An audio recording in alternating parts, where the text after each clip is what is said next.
আসসালামু আলাইকুম, সবাইকে স্বাগত জানাচ্ছি বিডি দর্পণের নিয়মিত আয়োজন আজকের দুনিয়ায়। আপনাদের সঙ্গে আছি আমি তাসনিম হোসাইন। চলুন জেনে নেওয়া যাক সারা বিশ্বে এ পর্যন্ত ঘটে যাওয়া আজকের প্রধান খবরগুলো।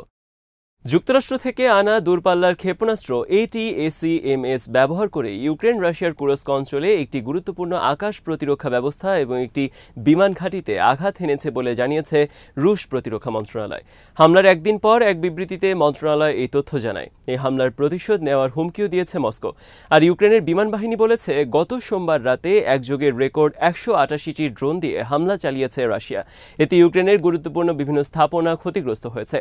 গত সপ্তাহে রাশিয়ার অভ্যন্তরে বিভিন্ন লক্ষ্যবস্তুতে হামলার জন্য ইউক্রেনকে ATACMS ক্ষেপণাস্ত্র ব্যবহারের অনুমতি দেয় যুক্তরাষ্ট্র।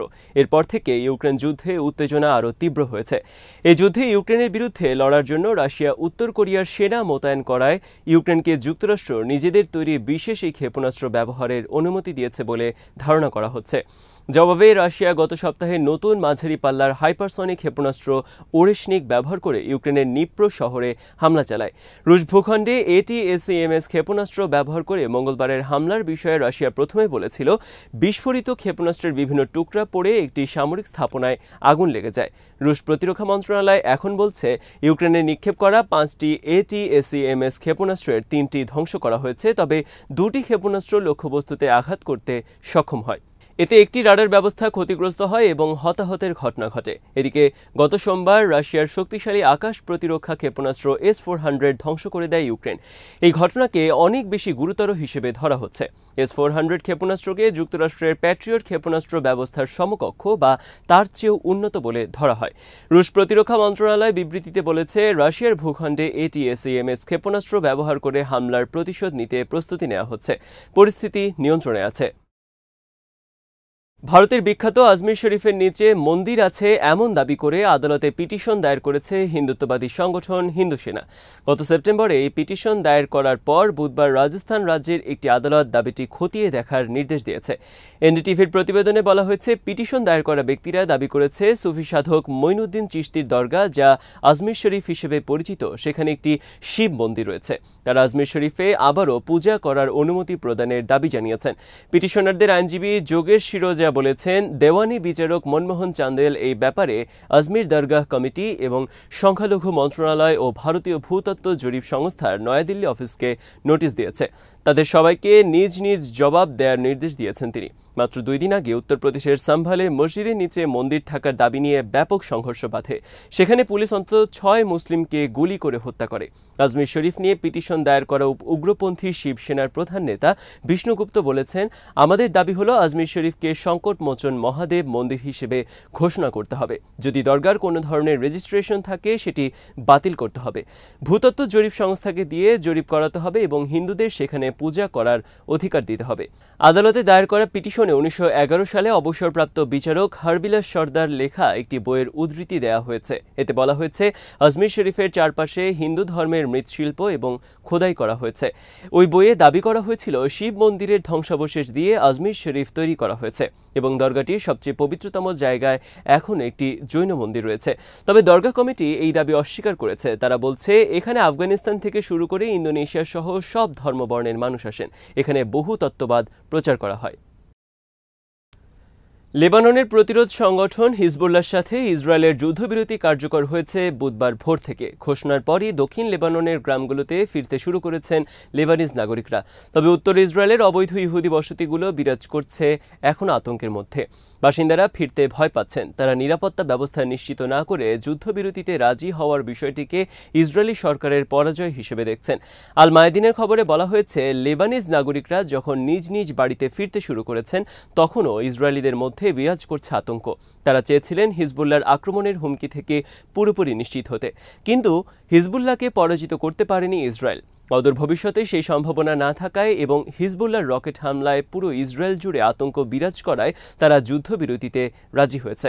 ইসরায়েলি বসতি ফোরামের প্রধান মোশে ডোভিডোভিচ বলেছেন, বসতি স্থাপনকারীদের জন্য নিরাপদে বাড়ি ফেরার কোনো ব্যবস্থা করা হয়নি, অথচ সেটিই ছিল যুদ্ধের মূল উদ্দেশ্য। তিনি যুদ্ধবিরতি ঘোষণার দিনটিকে ইসরায়েলের জন্য শোকের দিন হিসেবে আখ্যায়িত করেন। ডেভিডোভিচ বলেন, হিজবুল্লাহর কাছে এর মাধ্যমে 1-0 গোলে পরাজিত হয়েছে ইসরায়েল। এদিকে ইসরায়েলি প্রতিরক্ষা বাহিনীর সাবেক মুখপাত্র রনেন মানলিস বলেছেন, হিজবুল্লাহকে সীমান্ত থেকে 15 কিলোমিটার দূরে সরিয়ে দেওয়ার যে দাবি ইসরায়েলি প্রধানমন্ত্রী নেতানিয়াহু করেছেন তা পুরোপুরি কাণ্ডজ্ঞানহীন।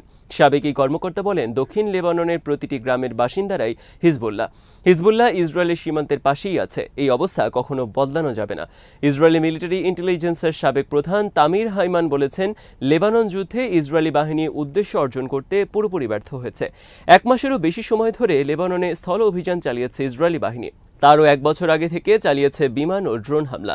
উদ্দেশ্য ছিল হিজবুল্লাহকে পরাজিত করা অথবা ইসরায়েলি সীমান্তের কাছ থেকে দূরে চলে যেতে বাধ্য করা, কিন্তু ইসরায়েলি বাহিনীর কোনো উদ্দেশ্যই বাস্তবায়িত হয়নি। বরং হিজবুল্লাহর অব্যাহত হামলা পুরো ইসরায়েলে আতঙ্ক তৈরি করেছে, যে কারণে শেষ পর্যন্ত যুক্তরাষ্ট্র ও ফ্রান্সের মধ্যস্থতায় তারা যুদ্ধবিরতিতে রাজি হয়েছে। ইসরায়েলের কাছে আরও $68 কোটি অস্ত্র বিক্রির অনুমোদন দিয়েছে যুক্তরাষ্ট্রের প্রেসিডেন্ট জো বাইডেনের প্রশাসন। এমন সময় এই অস্ত্রের বিক্রির অনুমোদন দেওয়া হলো যখন বাইডেন প্রশাসন মধ্যপ্রাচ্যে শান্তি ফেরানোর চেষ্টা চালিয়ে যাওয়ার কথা বলছে।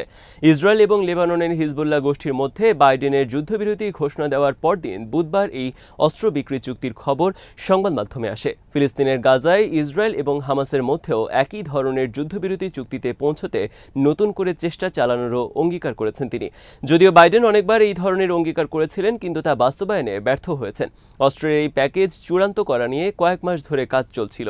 গত সেপ্টেম্বর মাসে কংগ্রেসের কমিটি এটি যাচাই বাছাই করে এবং আরও বিস্তৃত পরিসরে পর্যালোচনার জন্য অক্টোবর মাসে তা জমা দেয়। বাইডেন প্রশাসন প্যাকেজটির প্রাথমিক অনুমোদন দিয়েছে বলে প্রথমে ফাইন্যান্সিয়াল টাইমসকে জানায়। পরে তাদের ওই প্রতিবেদনের সত্যতার নাম প্রকাশ না করার শর্তে এক মার্কিন কর্মকর্তা বার্তা সংস্থা রয়টার্সকে নিশ্চিত করেন।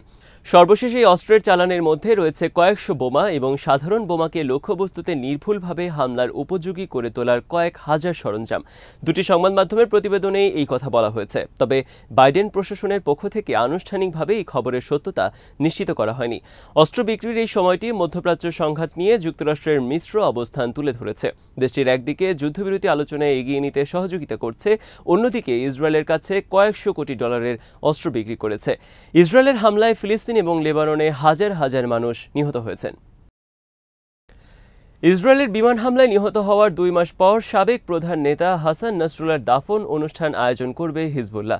গত 27 সেপ্টেম্বর লেবাননের রাজধানী বৈরুতে ভয়াবহ বিমান হামলা চালায় ইসরায়েলি বাহিনী। এতে ব্যবহার করা হয় শক্তিশালী বাংকার বিধ্বংসী বোমা। ওই হামলায় নাসরুল্লাহর প্রাণ হারান। হিজবুল্লাহর রাজনৈতিক কাউন্সিলের উপপ্রধান মাহমুদ কামাতি বলেছেন, তারা নাসরুল্লাহর আনুষ্ঠানিক দাফন অনুষ্ঠানের প্রস্তুতি নিচ্ছেন।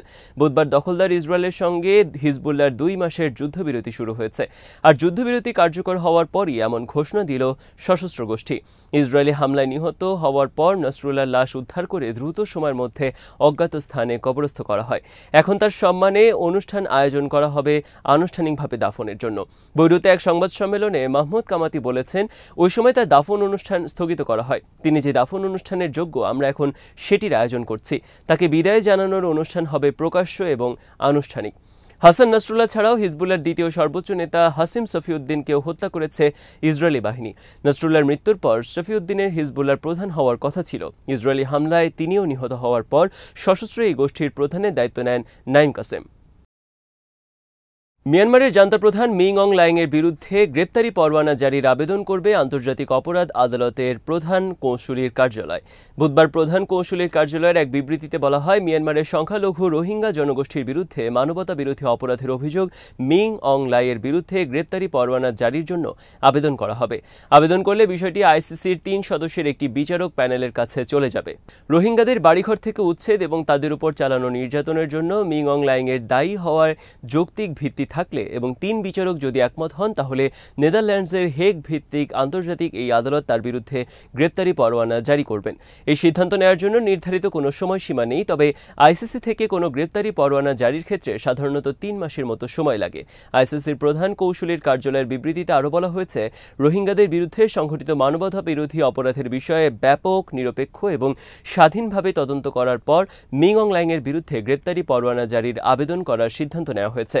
মিয়ানমার মিয়ানমার নিয়ে আরও অনেকের বিরুদ্ধে গ্রেপ্তারি পরোয়ানা জারির আবেদন করা হবে বলেও বিবৃতিতে জানানো হয়েছে।